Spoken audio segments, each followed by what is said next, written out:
e paralisia que ocasionava grandes sofrimentos. Sabemos ainda mais, que a moléstia do homem era grave, e que esse servo do centurião, segundo afirma Lucas, que era médico, estava atemoribundo, nas vaiscas da agonia, às portas da morte. É impossível, pois, que o centurião, que era pessoa de recursos, e que muito estimava o seu servo, não houvesse chamado médicos para tratá-la. O doente não podia ter ficado até aquele momento sem medicação, embora a medicação não lhe tivesse dado melhoras. Provavelmente desanimado com o tratamento da ciência daquele tempo, o centurião, homem instruído, sabendo das curas que Jesus havia operado, pois, pouco antes de entrar em Cafarnaum, o mestre tinha curado um leproso, deliberou valer-se do grande médico espiritual para curar o servo. E sabiamente agiu o centurião, porque seu pedido foi recebido com toda a consideração. Eu irei curá-lo, disse Jesus. Admirável frase esta, eu irei curá-lo. Qual é o médico que, sem ver o doente, sem perscrutar, sem examinar, sem ver os olhos, tocar o ventre, o fígado, o peito ou as costas, sem auscultar o coração ou os pulmões, sem fazer análise de urina, ou de escarros, ou de fezes, sem inquirir do doente, ou da pessoa que o assiste, onde sente dor, se come, se bebe, se tem febre, pode dizer categoricamente a qualquer que o chama para socorrer um sofredor, eu irei curá-lo. Sabemos que todos os médicos podem dizer, ao serem chamados para assistir um doente, eu irei tratá-lo, mas dizer, eu irei curá-lo. Só os ouve um na terra que, sem tomar pulso, sem pôr termômetro, sem perguntar sintomas e sem ver o doente, nem lhe saber o nome, nem lhe indagar a idade, pode afirmar sábia e categoricamente, quando lhe pediram auxílio, eu irei curá-lo. Eis porque sempre afirmamos que Jesus foi o maior de todos os médicos e que ninguém foi, nem é tão sábio quanto ele. O mestre não tratava de doente, não alimentava moléstias, curava os doentes, matava as moléstias. A sua ação no mundo foi verdadeiramente estupenda, extraordinária, maravilhosa. Só ele era capaz de fazer o que fez, só ele é capaz ainda hoje de fazer o de que nós precisamos, e o fará, se, como centurião, soubermos implorar-lhe assistência. Vimos que Jesus se prontificou imediatamente a ir à casa do centurião para curar o enfermo. Mas, que pensou o centurião sobre a resposta do mestre? Senhor, não sou digno de que entres em minha casa, porém dize somente uma palavra, e o meu criado há de sarar. Porque também sou homem sujeito à autoridade e tenho soldados às minhas ordens, e digo a um, vai ali, e ele vai, a outro, vem cá, e ele vem, ao meu servo, faz isto, e ele o faz. Quantos ensinamentos se tiram destas palavras, que, não sendo de Jesus Cristo, foram, entretanto, proferidas diante dele e mereceram a sua aprovação. Eu não sou digno de que entres em minha casa. É esta a frase que todos nós deveríamos sempre, em nossas preces, em nossos rogos e de todo o coração, dizer ao Mestre, quando, todos os dias, lhe solicitamos graças e benefícios: Senhor, dá-nos isto ou aquilo, faze-nos este ou aquele benefício, mas não venhas à nossa casa, porque não somos dignos de que entres em nosso lar. Nossas paixões, nossos vícios, nossa inferioridade e o nosso coração pequenino nos fazem envergonhar em tua presença. Mas, infelizmente, não é isso que dizemos. Todos chamam a Jesus em suas casas, todos querem vê-lo a seu lado, e alguns há que pretendem encerrá-lo em armários, ou então devorá-lo, metê-lo no ventre. Vede que iniquidade, que natureza avara de humildade tem a criatura humana. O criminoso se constrange diante do magistrado, o réu se envergonha em face dos juízes, a criatura humana, negra de ignorância, asquerosa de orgulho e de vaidade horrenda de egoísmo, julga-se tão iluminada, tão casta, tão pura, a ponto de se dizer irmã do coração de Jesus, desse coração imaculado, puríssimo, que não palpita senão para fazer sentir o amor, que não movimenta as suas aurículas senão para transmitir, aos sofredores, uma parcela do seu puríssimo afeto, que não fala senão para abençoar e ensinar, que não brilha senão para arrancar as almas das trevas, da devassidão, das mentiras e dos enganos.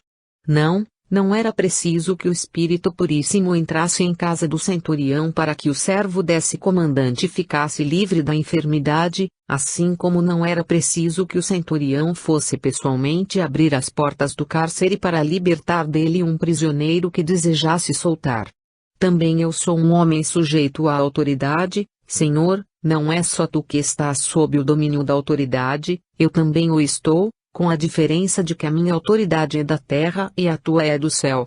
O meu chefe é o governador romano, o teu chefe é o governador do universo.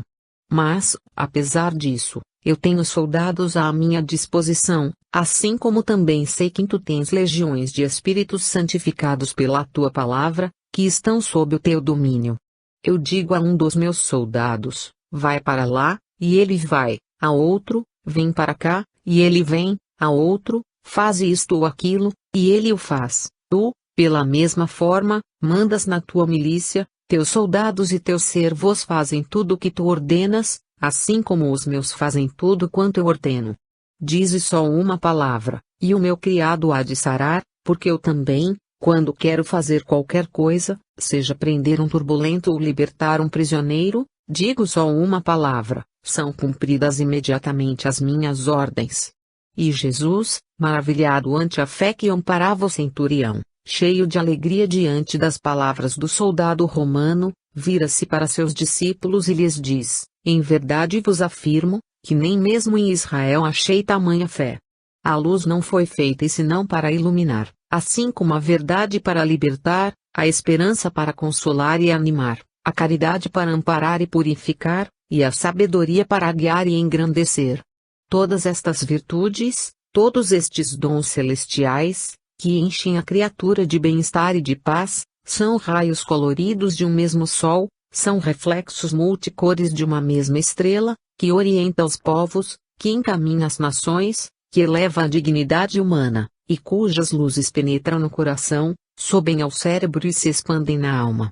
Essa aventurosa claridade dos céus a que nós chamamos fé, implantada no espírito humano, nasce como o grão de mostarda da parábola, cresce e torna a crescer, cresce sempre sem parar, e, quando lhe chega o momento feliz de não mais elevar suas hastes, de não mais alongar seus galhos, de não mais engrossar seu tronco, de não mais estender suas raízes, quando chega esse momento, em que a nossos olhos parece completada a conta de seus dias, concluído o seu itinerário, finda a sua vida, é então que lhe é chegado o momento de maior crescimento, de maiores trabalhos, de mais produtiva vida, porque é então que ela vai frutificar, para, depois, estender-se em ramificações cada vez mais consideráveis e crescentes, a ponto de se fazer seara e cobrir extensão considerável de terreno. Foi esta a fé que Jesus saudou com alegria, quando a viu cultivada pelo soldado romano, foi esta fé, engrandecida pelos conhecimentos, purificada pela humildade, santificada pela prece na pessoa do centurião, que o Mestre justificou, dizendo: em verdade vos afirmo que nem mesmo em Israel achei tamanha fé. Além de dizer aos seus discípulos perto do centurião: em verdade vos afirmo que nem mesmo em Israel encontrei tamanha fé, o Mestre acrescentou, ainda, como para servir de incentivo àqueles que o ouviam, para que estudassem, para que fizessem também crescer a fé que possuíam, digo-vos que muitos virão do Oriente e do Ocidente e hão de sentar-se com Abraão, Isaque e Jacó no reino dos céus, mas os filhos deste reino serão lançados nas trevas exteriores e ali haverá choro e ranger de dentes. Aqueles que estiverem fora das igrejas que paralisam o crescimento da fé, aqueles que têm a felicidade de não pertencer a esse reino do mundo, onde os sacerdotes aprisionam as almas, a política deprime o caráter e a ciência balofa entenebrece, aqueles que estão no Oriente ou no Ocidente, de um lado ou de outro, mas não estão dentro do reino do farisaísmo, aqueles que não são filhos desse reino, porque só têm como paternidade, como domínio o reinado de Deus, esses hão de subir às regiões da felicidade e da luz, onde estão os espíritos puros que viveram outrora neste mundo, Abraão, Isaque e Jacó. Hão de sentar-se à mesa espiritual, onde lhes serão oferecidos novos e ainda mais saborosos manjares, para engrandecerem mais ainda a sua fé, para tornarem-na maior, mais robusta, mais viva, mais luminosa, mais sábia, mais divina. E os filhos deste reino da mentira, da mercancia, do orgulho, da hipocrisia, das exterioridades e da idolatria, ficarão imersos nessas mesmas trevas por eles criadas, estagnaram a crença, como uma poça d'água na estrada, abdicaram os direitos do crescimento, do engrandecimento, da floração dessa plantinha cuja semente Jesus lhes colocara no coração, não terão nem árvore para sombra, nem flores para perfume, nem frutos para alimento, e chorarão de fome, e quebrarão os próprios dentes ao rangê-los no sofrimento nas trevas. E havendo Jesus dado todos esses ensinamentos a uns, e bênçãos a outros, pois que tanto os ensinamentos, como os aplausos do Mestre, são bênçãos de perfeição, ou seja, de aperfeiçoamento, depois de Jesus haver exaltado a fé do centurião, concluiu a sua lição dizendo ao comandante da milícia: vai-te, e como creste, assim te seja feito. Como creste, assim te seja feito. E o centurião foi e encontrou o seu criado curado.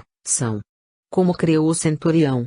Por que forma acreditava ele que a cura de seu servo se devia operar?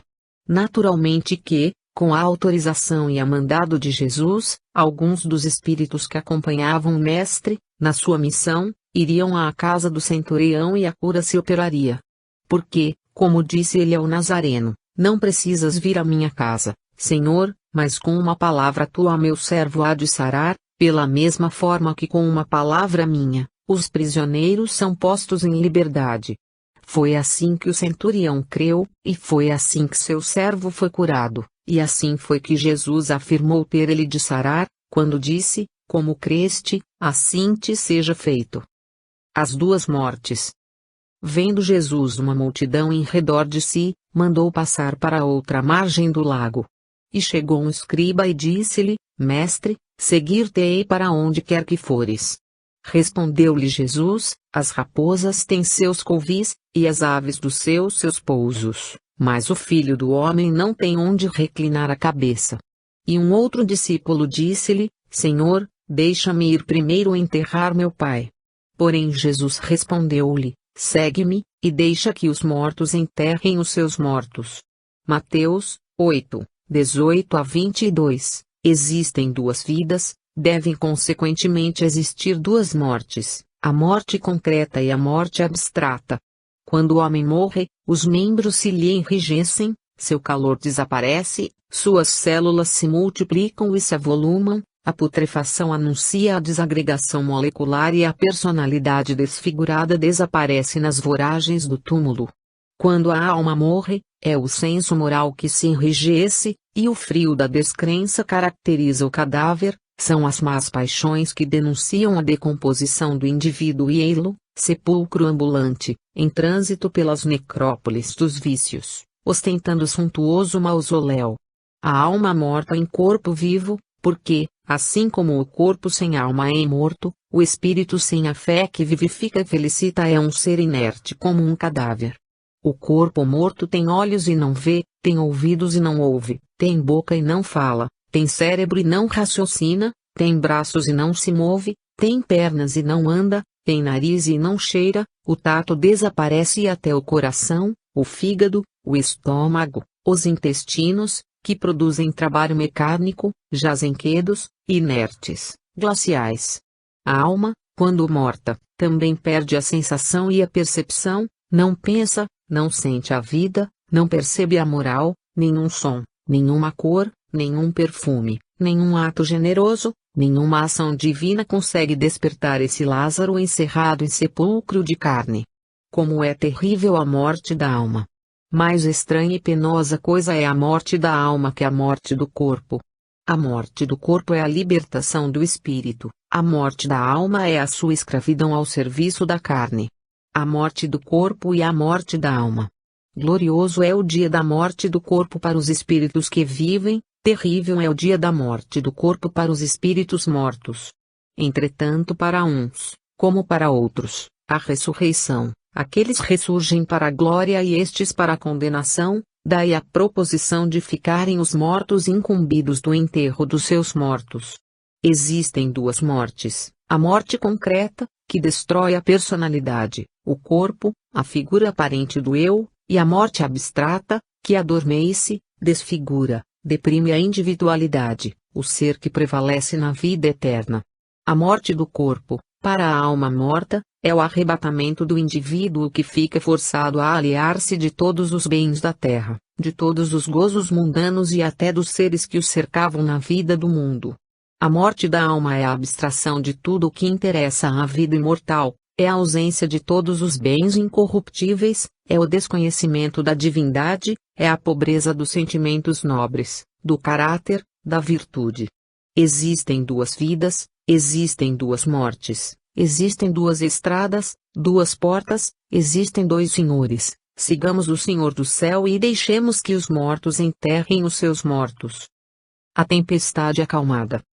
E entrando Jesus na barca, seus discípulos acompanharam-no, e eis que se levantou no mar tão grande tempestade que as ondas cobriam a barca, mas Jesus dormia.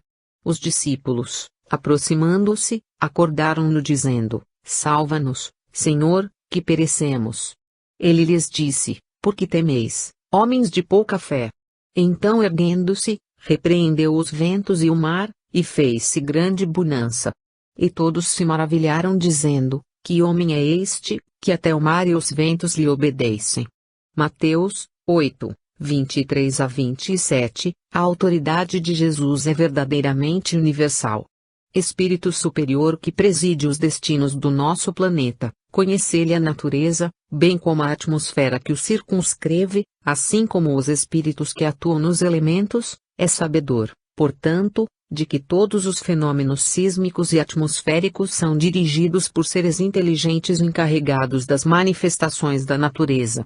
O mestre, contemplando o temporal que se desencadeara no mar da Galileia, deliberou fazê-lo cessar, a rogo de seus discípulos, e, para que estes não perigassem, ordenou que o mar se acalmasse e os ventos não prosseguissem na sua faina destruidora.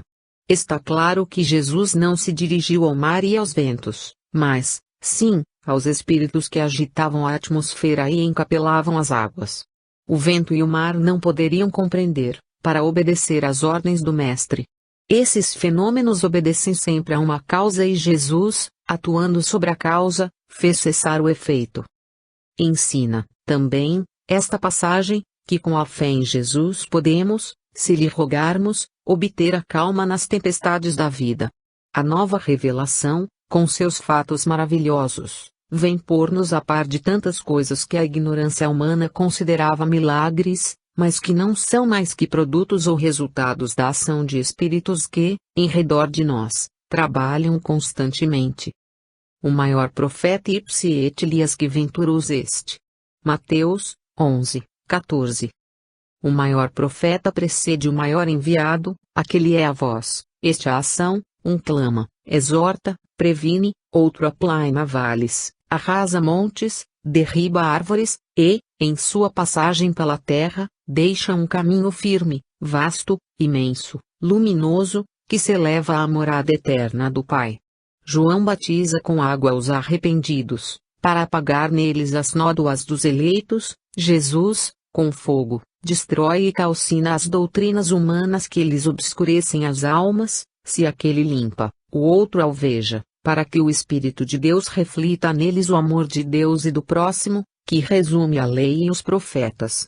João representa os profetas, é o maior dos profetas, dos nascidos de mulher. Jesus é a graça e a verdade, que recebeu no Tabor os testemunhos da lei, pelo Espírito de Moisés, e da profecia, pelo Espírito de Elias. O nosso Mestre é o maior dos enviados. A voz o aclamou, quando disse: Este é o meu Filho dileto, ouviu.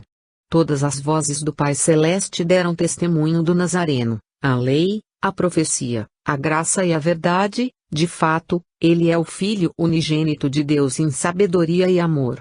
João é o maior expoente da profecia, porque profetizou a vinda e a missão do maior dos enviados. O Espírito do Cristo é maior do que tudo e do que todos, porque ele foi e é o expoente do Verbo de Deus, Et verbum caro factum est et habitavit in nobis, o verbo se fez carne e habitou entre nós. Na antiga dispensação, Elias é o mais poderoso dos profetas, na nova dispensação, João Batista é o maior, na novíssima, Allan Kardec é o elevado bom senso, a sublimação da profecia em seu mais elevado surto, et si vultis recipere, ipsi est Elias, que venturas este. E se quereis dar crédito, é este o Elias que havia de vir. Elias é o poderoso dominador das águas, de fronte para o alto fez parar as chuvas por 3 anos e 6 meses, ergue um holocausto a seu Deus, o fogo consome, o céu cobre-se de espessas nuvens e as chuvas caem em jorros para fertilizar a terra. Nas margens do Jordão, sua paragem predileta, a um sinal de sua capa as águas se abrem e ele passa a pé enxuto. Elias é o profeta das águas. João avoluma as águas do Jordão com a multidão que ouve a sua voz. Allan Kardec faz mana R do coração, dos rins e do ventre dos que buscam a Jesus Cristo, rios de água viva, desvendando os arcanos do espírito da profecia, mas quem batiza com o espírito do Pai é aquele que é sobre todos. Elias apelou para as águas e para o fogo, João para a água e para o sofrimento, Allan Kardec para o sentimento e para a razão, mas os três são o mesmo espírito. Um fere e castiga, outro corrige e ensina, o último vivifica e salva. O espírito de sistema e as novas verdades. Veio João não comendo nem bebendo, e dizem, ele tem demônio. Veio o Filho do Homem, comendo e bebendo, e dizem, eis um homem glutão e bebedor de vinho, amigo de publicanos e pecadores. E contudo a sabedoria é justificada pelas suas obras. Mateus 11, 18 a 19. Então lhe trouxeram um endemoninhado, cego e mudo, e ele o curou, de modo que o mundo falava e via. E toda a multidão, admirada, dizia, é este porventura, o filho de Davi? Mas os fariseus, ouvindo isto, disseram, este não espelha os demônios senão por Beelzebu, chefe dos demônios. Mateus 12, 22 a 24. O mundo não tem progredido senão à custa de lutas e sofrimentos. Todas as novas descobertas, todas as grandes verdades, todos os grandes homens não têm conseguido exercer a sua missão no nosso planeta senão com grandes sacrifícios e depois de uma luta terrível contra o espírito de ignorância, que ensombra todas as camadas sociais. Percorrendo atentamente as páginas dos evangelhos, vemos a luta incessante que Jesus sustentou contra o espírito de sistema que compunha, não só a classe sacerdotal, mas também a classe doutoral do seu tempo. Nos Atos dos Apóstolos acham-se narradas as perseguições que sofreram os discípulos do Mestre Nazareno, que também enfrentaram não menores lutas com os sábios daquela época. Mas não foram só eles que se sacrificaram neste mundo em que os grandes são os depositários das crenças avoengas. Cada jato de luz que vibra na mansão das trevas agita os ignorantes sistemáticos, assim como os lampejos do sol alvoroça os morcegos e as corujas que só se comprazem com a noite. A árvore secular das ideias sistemáticas e preconcebidas dos nossos avós não pode cair com um ligeiro sopro, assim como a árvore dos bosques não cai ao primeiro golpe do machado. É preciso muitas machadadas e grande trabalho para arrasar a floresta inculta das concepções humanas. E o progresso não se faz de uma vez, vem paulatina, gradativamente, presenteando-nos com suas generosas dádivas, para que, ofertando aos poucos seus inestimáveis dons, nos tornemos afeitos ao trabalho e ao estudo, fonte principal de todo o entendimento humano. Que tem sido a vida de todos os grandes homens que nos têm legado o bem-estar que agora possuímos. Aí está a história, de cujas páginas não se poderá excluir uma só letra, e que demonstra quanto pode o espírito de classe, os conservadores de rotina unidos aos poderes conjugados do papado. Disse um sábio contemporâneo, falando de Allan Kardec, aquele que se adiantou 100 anos a seus contemporâneos, precisa de mais 100 anos para ser compreendido. Esta verdade se reflete em todas as épocas históricas. Antes do Cristo, Sócrates havia sido consumado pela cicuta, por causa da sua doutrina, precursora do cristianismo. E depois do Cristo, Quantos suplícios infligiram aos apóstolos, quer no ramo da ciência, quer no ramo da religião. É quase incalculável o número de mártires que passaram pelo batismo da perseguição. Galileu teve de reparar a insólita pretensão que teve de ver a Terra girar em torno de seu eixo, fato este ensinado atualmente no mundo todo e abraçado pela congregação papalina, que, afinal, abjurou a crença antiga de parada do Sol por ordem de Josué. Giordano Bruno foi queimado vivo por afirmar a existência de outros mundos. Bailly, o célebre astrônomo francês, e Lavoisier, o grande químico, foram guilhotinados durante a Revolução Francesa. Priestley, pai da química moderna, viu incendiada a sua casa e destruída a sua biblioteca, entre exclamações da população inconsciente: "Não queremos mais filósofos." Com grande dificuldade lutou Cristóvão Colombo para nos deixar este grande legado, a América, onde nascemos, donde tiramos o pão cotidiano, e onde atualmente vivemos. Quando Arago apresentou à Academia o seu trabalho sobre a navegação a vapor, levantou-se uma tempestade tão grande que quase a sua descoberta naufragou entre apupos e maldições da gente sábia. A lei da gravitação foi considerada uma heresia, uma blasfêmia contra os ensinos ortodoxos, e Newton não pode escapar ao desprezo de grande número dos seus contemporâneos. Os estudos da eletricidade dinâmica, feitos por Galvani, foram repelidos pelo mundo. Entretanto, todos nós hoje gozamos, não só desta descoberta, como também de todas as que nos proporcionam comodidade e bem-estar. O que a verdade termina sempre pelo triunfo, e quando ela começa a iluminar, os obstáculos não conseguem senão retardar-lhe a marcha, mas chegado o termo, vem a vitória.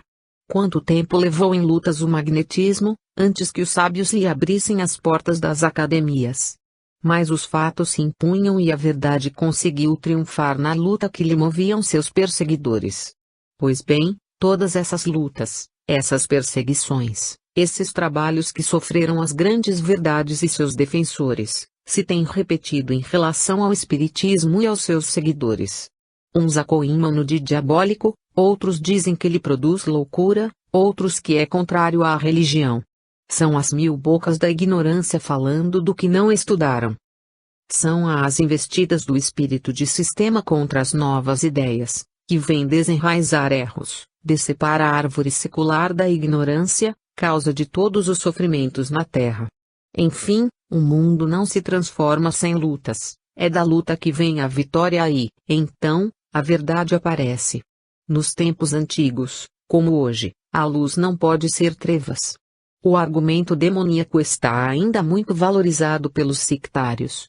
Mas estão próximos os tempos em que a verdade dominará, guiando os homens para os seus destinos imortais.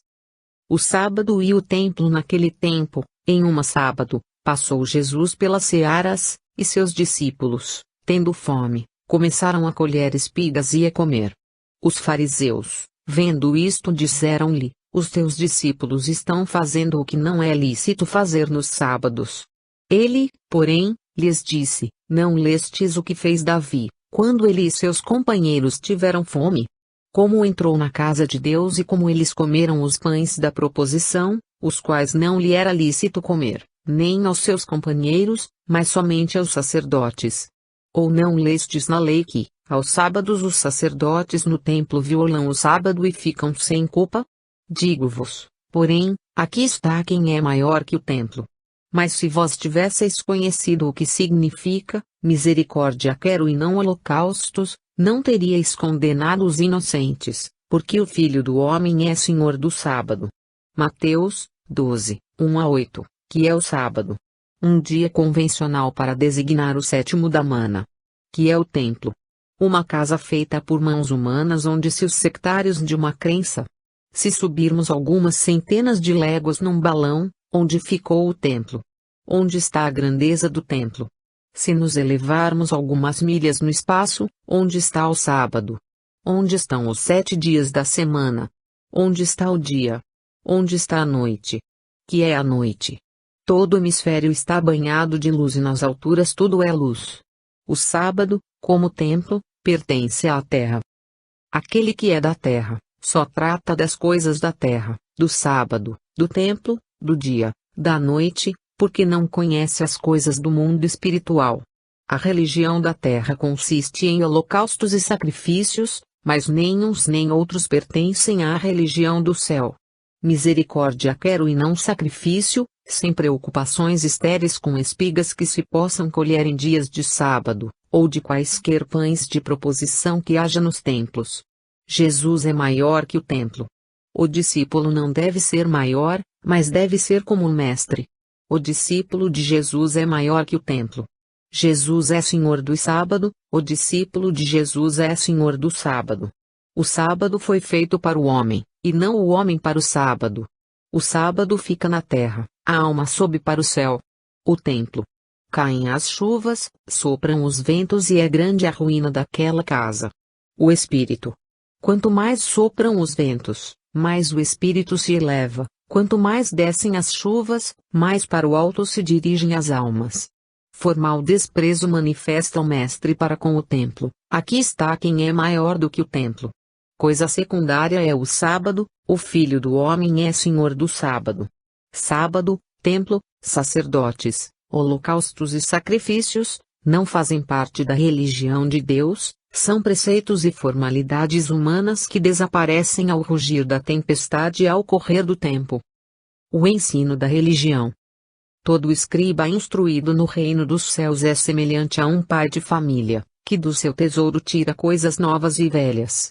Mateus 12, 52, depois da exposição das 7 parábolas comparativas ao reino dos céus e à sua aquisição.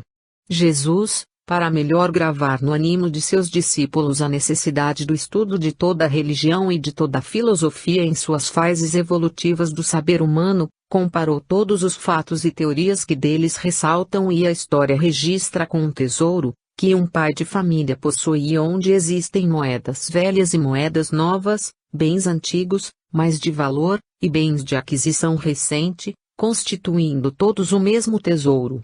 Há muita coisa velha que não se pode desprezar, assim como há muita coisa nova que não podemos pôr à margem, sem prejudicar nosso tesouro. É assim a religião. Ela não consiste só nas aquisições do passado, mas na recepção dos fatos e ideias presentes e futuras, que enriquecem. A religião de Jesus é uma religião de progresso, de evolução, e, não, de paralisação. O próprio Cristo disse: muitas coisas tenho para vos dizer, mas não as podeis suportar agora, porém, quando vier o Espírito da Verdade, ele vos guiará em toda a verdade, vos fará lembrar tudo quanto vos tenho dito e vos anunciará as coisas que estão para vir. João, XVI, 12:13. Aqueles que limitam a religião a um artigo de fé ou a um dogma, desvirtuam os seus princípios, paralisam a sua marcha, extinguem, finalmente, a chama sagrada que deve sempre arder ao impulso de renovados combustíveis. Nas ciências, nas artes, nas indústrias o homem progride não só mantendo os velhos conhecimentos que não são senão os elementos primordiais para novas formas que a eles se adaptam, como também pelas novas aquisições com que engrandecem o seu saber.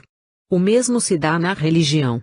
A religião primitiva, revelada a Abraão, não prescrevia ordenação, mas se limitava a ensinar ao homem a existência do Deus único, ilimitado em atributos, Criador de tudo quanto existe. A esta seguiu a doutrina do Sinai, que, confirmando a primeira revelação, ampliou seus ditames com as prescrições morais observadas no Decálogo. Entretanto, a religião não estancou aí o seu manancial, que se avolumava constantemente, pois a fonte viva da revelação jorra sem cessar. E assim como a revelação abraâmica seguiu-se a revelação mosaica, a esta sucedeu a revelação cristã. Quase 2000 anos depois de Moisés, veio o revelador vivo da doutrina do amor, que, longe de revogar esta lei, afirmou que lhe vinha dar cumprimento. Tudo o que procede do amor prevalece desde o começo e prevalecerá eternamente, é palavra que não passa. Tudo o que não é do amor, não pode fazer parte da lei e passará, assim como passa a erva e como passa tudo o que não é permanente. O escriba instruído no reino dos céus sabe muito bem que no grande tesouro da religião há moedas velhas e moedas novas de amor, que constituem a sua riqueza. Por isso, Para beneficiar seus filhos, tira desse tesouro as moedas de que necessita e com as quais enriquece os que lhe estão sujeitos. Não há religião cristalizada, a verdadeira religião é progressiva. Aos velhos conhecimentos ajunta outros novos, à medida que, pelo nosso esforço, nos preparamos para recebê-los. Essa medida, a seu turno, dilata-se com a nossa boa vontade, pelo estudo, pela pesquisa, pela investigação e por meio da prece, que nos põe em relação com os espíritos superiores encarregados de auxiliar em nossa evolução espiritual. Não pode ser de outra forma, porque a religião não se limita à Terra, ela se estende a todos os mundos planetários e interplanetários, a todos os sóis, a todas as constelações, dilata-se pelo universo inteiro, onde seres inteligentes vivem, estudam, amam e progridem. Cada um tem o seu grau de evolução, que é tanto maior quanto mais intensa é a vontade, o desejo do estudo e do progresso, e ninguém pode assimilar conhecimentos superiores à sua inteligência e ao seu grau de cultura moral e espiritual. Foi por isso que Jesus disse a seus discípulos, como se depara no capítulo XVI, 12, 13, de João: tenho ainda muito que vos dizer, mas vós não o podeis suportar agora, quando vier, porém, o Espírito da Verdade, ele vos guiará em toda a verdade, porque não falará de si mesmo, mas dirá o que tiver ouvido e vos anunciará as coisas que estão para vir. Este trecho é característico e plenamente demonstrativo do que afirmamos: a religião não é um punctum stans, uma divindade imóvel, mas sim um punctum fluens, fonte viva, que jorra incessantemente água pura e cristalina. E assim como as revelações não cessam, a abraâmica sucedeu à mosaica e a está a cristã, a revelação espírita, que é a revelação das revelações, como complemento da revelação messiânica, vem trazer, aos homens, novos conhecimentos filosóficos, novos conhecimentos científicos, novos conhecimentos religiosos, todos oriundos dessa fonte, cujo manancial se tem mostrado inesgotável através dos séculos. E o escriba instruído no reino dos céus sabe muito bem disso, por esse motivo, e também porque, cauteloso, não deixa de adquirir conhecimentos com os quais enriquece o seu tesouro, dele tira coisas novas e velhas, como faz o bom pai de família, para instruir aos que lhe estão afetos. Jesus anda sobre o mar. O pedido de Pedro. Na quarta vigília da noite foi Jesus ter com eles, andando sobre o mar. Os discípulos, vendo-o andar sobre o mar, perturbaram-se e exclamaram: é um fantasma! E de medo gritaram. Mas Jesus imediatamente lhes falou: tendo ânimo, sou eu, não temais. Disse Pedro: se és tu, Senhor, ordena que eu vá por cima das águas até onde estás. E ele disse: vem. E Pedro, saindo da barca, andou sobre as águas e foi para Jesus. Quando, porém, sentiu o vento, teve medo e, começando a submergir-se, gritou: salva-me, Senhor! No mesmo instante Jesus, estendendo sua mão, segurou-o e disse-lhe: por que duvidaste, homem de pouca fé? E entrando ambos na barca, cessou o vento. Então os que estavam na barca adotaram, dizendo: verdadeiramente és filho de Deus. Mateus 14, 25 a 33. A vida de Jesus e seus feitos são verdadeiramente maravilhosos. O seu poder dominava todos os elementos, a sua sabedoria conhecia todos os mistérios, por isso a sua ação era prodigiosa.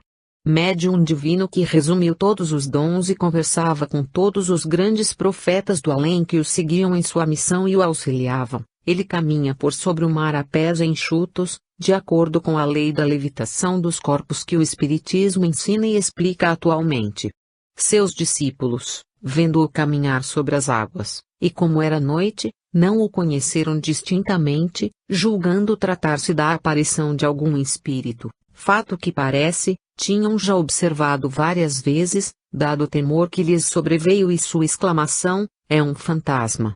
Depois de o mestre se haver dado a conhecer, foram tomados de confiança e Pedro suplicou-lhe permissão para ir ao seu encontro por cima das águas. Acedendo Jesus, Pedro sai da barca envolto nos fluidos de seu mestre, e também auxiliado na levitação pelos espíritos que acompanhavam a Jesus, até que, vacilando, isto é, perdendo a fé, perdeu o auxílio superior e se foi submergindo. Reconhecendo, cheio de temor, o desamparo divino, apela novamente para Jesus, sendo por este amparado, ao contacto com o Nazareno, voltar-lhe a fé, e foi transportado para a barca em companhia do Mestre. Este fato maravilhou tanto aos que estavam na barca, que adoraram a Jesus, dizendo: verdadeiramente és Filho de Deus. A tradição e o mandamento. Então vieram de Jerusalém a Jesus alguns fariseus e escribas e perguntaram-lhe: por que transgridem os teus discípulos a tradição dos anciãos? Pois não lavam as mãos quando comem pão. Respondeu-lhes: e vós, por que transgredis o mandamento de Deus por causa da vossa tradição? Pois Deus disse: honra a teu pai e a tua mãe, e também, quem maldisser a seu pai ou a sua mãe, seja morto. Mas vós ensinais: aquilo que eu te poderia dar já ofereci a Deus, o tal não precisará mais honrar a seu pai nem a sua mãe. Assim invalidais a palavra de Deus por causa da vossa tradição. Mateus 15, 1-6. A pretensão e o orgulho religioso se têm revoltado em todos os tempos contra os princípios fundamentais da religião, substituindo o mandamento pela tradição. Essa obra nefasta do farisaísmo se vai eternizando a ponto de chegarmos ao esquecimento das coisas divinas, como acontece em nosso século. O homem tradicionalista não conhece absolutamente a religião. Preso aos dogmas e preceitos humanos, limita-se ao culto exterior, deixando o interior cheio de rapina e podridão. Eis o maior dos pecados: comer o pão sem lavar as mãos. Ontem, como hoje, não era pecado comer o pão com o suor alheio, mas quem chegasse a comê-lo sem lavar as mãos, cometia crime de lesa divindade. Estando de mãos limpas, bem lavadas com sabonete fino, todos podem tomar parte na mesa da comunhão, certos de que dali sairão limpos de pecados. Os figurões já sabem disso, lavam as mãos, ornam as igrejas com imagens e lanternetas, e os pobres que passem fome, os enfermos que se lamentem, os desprotegidos da sorte que chorem. Desde que as capelas estejam ornadas, as imagens bem vestidas, os altares dourados e os sinos bimbalhando, apresentando-se o culto com vida, pereçam os pobres na sua nudez, gritem os sofredores, conserve-se frio e sem lume o fogão dos infelizes. Obedecida à tradição, que importa o mandamento. O mandamento é de Deus e Deus não se vê, a tradição é dos homens e aí estão os homens guardando a tradição, tesouro que lhes legaram seus pais e avós. Não é isso o que se observa em toda parte. Onde estão os hospitais, os asilos, as escolas para as crianças órfãs?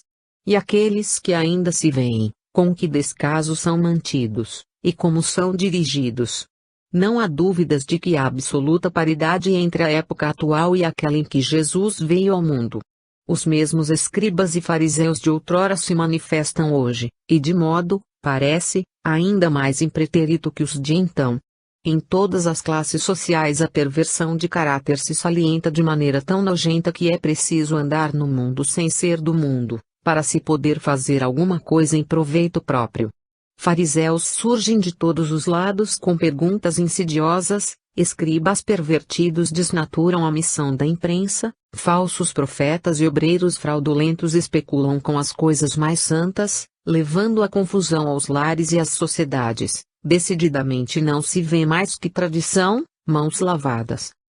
A misericórdia não mais alimenta os corações e a fé há muito não aquece as almas com a sua chama vivificadora. Atualmente, o que se vê são holocaustos e sacrifícios, e a palavra de Deus invalidada por causa da tradição. Os ensinos de Jesus permanecem encerrados por aqueles que se dizem seus representantes, para que a tradição continue a vigorar e os mandamentos das igrejas não sejam absorvidos pelos mandamentos de Deus. O culto não é dado ao Criador, como o Espírito ensinou a Abraão, a Moisés e pelos lábios de Jesus, mas à criatura, contra os preceitos do Decálogo e os ensinos cristãos, tão esquecidos em nossa época. Entretanto, tenhamos fé, nem tudo está perdido.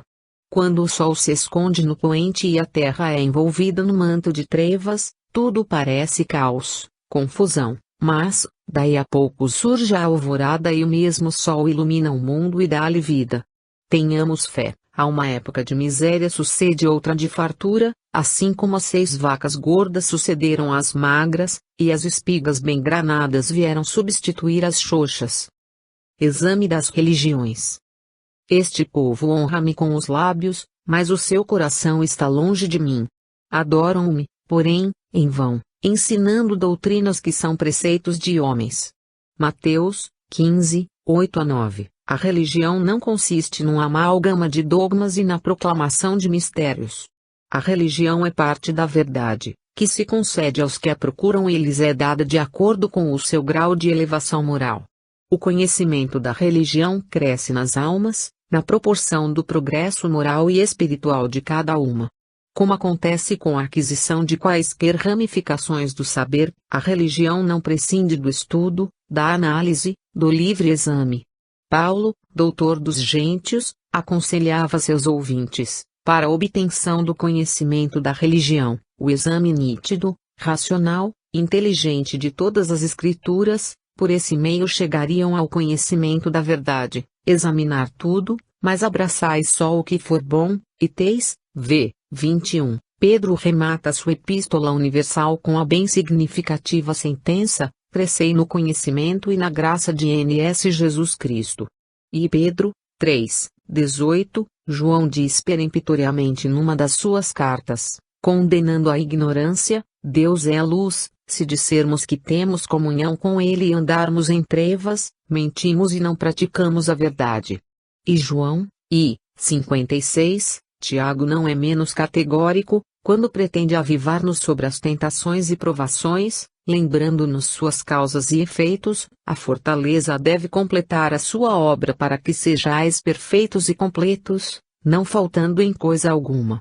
E, 4. O conhecimento das circunstâncias que nos cercam se deve completar com o conhecimento da nossa individualidade e dos nossos deveres religiosos. Do contrário, não teremos fortaleza para resistir às tentações e vencer as provas. O homem religioso não é, pois, o escravo do culto que repete maquinalmente as orações do breviário, mas, sim, o que estuda e compreende as revelações que lhe são transmitidas. Examinar tudo e abraçar só o que for bom é examinar todos os sistemas religiosos e fazer com inteligência e critério a seleção do que for bom, rejeitando os erros que as religiões ensinam como artigos de fé. Está claro que um sistema religioso que proclama a infalibilidade de seus sacramentos pretende ser intangível e não admite se lhe repudia uma palavra, quanto mais um preceito. O crítico, por mais competente que seja, filiado a esse credo terá de submeter-se ainda ao que não julgue bom. Por exemplo, o católico e o protestante, embora repugne à sua razão os dogmas das penas eternas e do diabo, não têm liberdade para impugnar sua religião, têm, à força, de submeter-se a eles ou então serem excluídos da comunhão a que pertencem. Para gozar das regalias do todo, é princípio de teologia, indispensável se torna que o adepto aceite as partes integrantes do princípio conjeturado. Quem não aceita parte prejudica o todo, não pode, ipso facto, fazer parte desse todo. A sentença de Paulo, pelo que se vê, caduca em face do exame de uma religião única, porque tendo de aceitar o todo é impossível rejeitar o que não for bom. O mesmo acontece às demais recomendações epistolares de Pedro, Tiago e João. Para os sacerdotes do catolicismo e protestantismo, a sua religião é a verdade revelada, integral, completa. Aqueles que fizeram profissão de fé é porque chegaram ao conhecimento da verdade máxima, não têm de crescer no conhecimento e na graça de N.S. Jesus Cristo, já estão crescidos, não têm mais que crescer, atingiram o ponto culminante da verdade religiosa, sabem tanto quanto o Cristo, seu conhecimento é mesmo igual ao de Deus, porque para essas religiões, Jesus Cristo é o próprio Deus que se manifestou na segunda pessoa da Trindade. Conclui-se que, falecendo aos católicos e protestantes os atributos de perfeição com que a sua religião deveria revesti-los, estão eles, sem dúvida, fora da verdadeira religião, necessitando, portanto, pôr em prática as recomendações apostólicas para obterem o conhecimento da verdade, cujos preceitos se resumem na memorável sentença de Paulo: examinai tudo, mas abraçai só o que for bom. Foi, portanto, com justa razão que o Cristo repetiu aquelas palavras ao povo de então, semelhante ao de hoje, discípulos dos escribas, saduceus e fariseus: este povo honra-me com os lábios, mas seu coração está longe de mim. Adoram-me, porém, em vão, ensinando doutrinas que são preceitos de homens. O fermento dos fariseus e dos saduceus.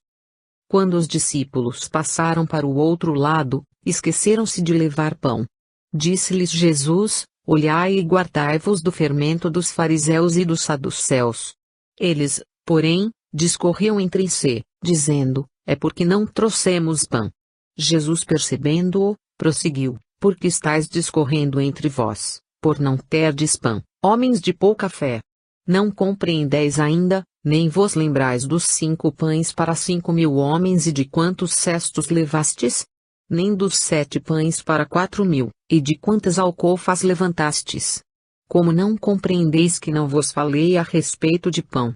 Mas eu vos disse: guardai-vos do fermento dos fariseus e dos saduceus. Então entenderam que lhes não dissera que se guardassem do fermento dos pães, mas sim da doutrina dos fariseus e dos saduceus. Mateus, XVI, 5-12. Numa das grandes viagens missionárias que fizera, Jesus havia saído de Genezaré, passara por Tiro e Sidom, atravessara a Galiléia e chegara a Magdala, nesse largo percurso operando grandes maravilhas, quer curando enfermos, quer saciando a fome a 4.000 pessoas de uma vez, e, de outra, alimentando, miraculosamente, 5.000 pessoas, com a multiplicação dos pães. Os seus feitos tinham por fim salientá-lo como o salvador dos desiludidos das religiões humanas. Ele quis, em sua passagem pela terra, deixar essas provas da sua autoridade moral e científica. Saindo do Monte Carmelo, na Galiléia, onde multiplicara os pães e os peixes pela segunda vez, Jesus passou numa barca para os confins de Magdala, tendo depois os 12 discípulos ido ao encontro do Mestre. Era costume de alguns dos apóstolos, devido às longas tiradas que faziam com o seu amado Mestre, carregar os pães com que deveriam alimentar-se em caminho. Dessa vez, porém, dado o caso da multiplicação dos pães no deserto, que haviam saciado a fome de uma multidão enorme, composta de homens, mulheres e crianças, os discípulos deixaram de levar pão. Sentados em torno de seu mestre, como costumavam fazer para ouvirem seus ensinamentos, Jesus começa recomendando-lhes, com grande insistência, que se acautelassem contra o fermento dos fariseus e saduceus.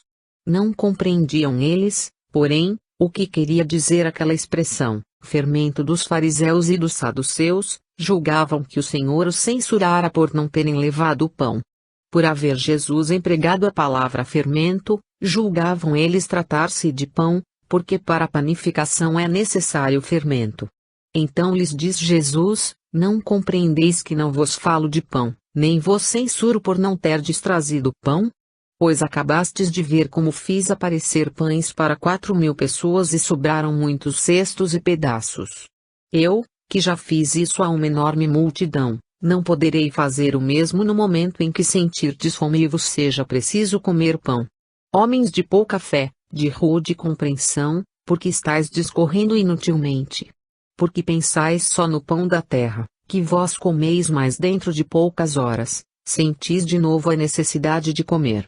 Por que não pensais no pão do céu que vos saciará para sempre? Pois se eu falei do fermento dos fariseus e dos saduceus, como discorreis sobre o pão? Foi então que os discípulos compreenderam que Jesus se referia à doutrina dos fariseus e dos saduceus. Se é verdade que há necessidade de fermento na feitura do pão, também é verdade clara que grande é a diferença que existe então entre o pão e o fermento. O pão sacia a fome, embora por momentos, e se transforma em corpo, auxilia o trabalho, anima a palavra, para que o evangelho ressoe e a luz brilhe. O fermento azeda o estômago, molesta as vísceras, mata o corpo, impede a palavra, tolhe o evangelho, extingue a luz, sufoca a verdade. Quão grande é a diferença entre o pão e o fermento! Pois se o fermento, que é feito de farinha, se torna tão perigoso, tão venenoso, tão mortífero, que diremos do fermento religioso? A religião dos fariseus e dos saduceus era tão prejudicial, causava tanto mal às almas, que Jesus não se animou a chamá-la religião nem doutrina, chamou-a fermento. Os fariseus e os saduceus eram os sacerdotes, os padres daquela época, os mesmos que não perdiam ocasião de perseguir a Jesus. Mas por que o faziam?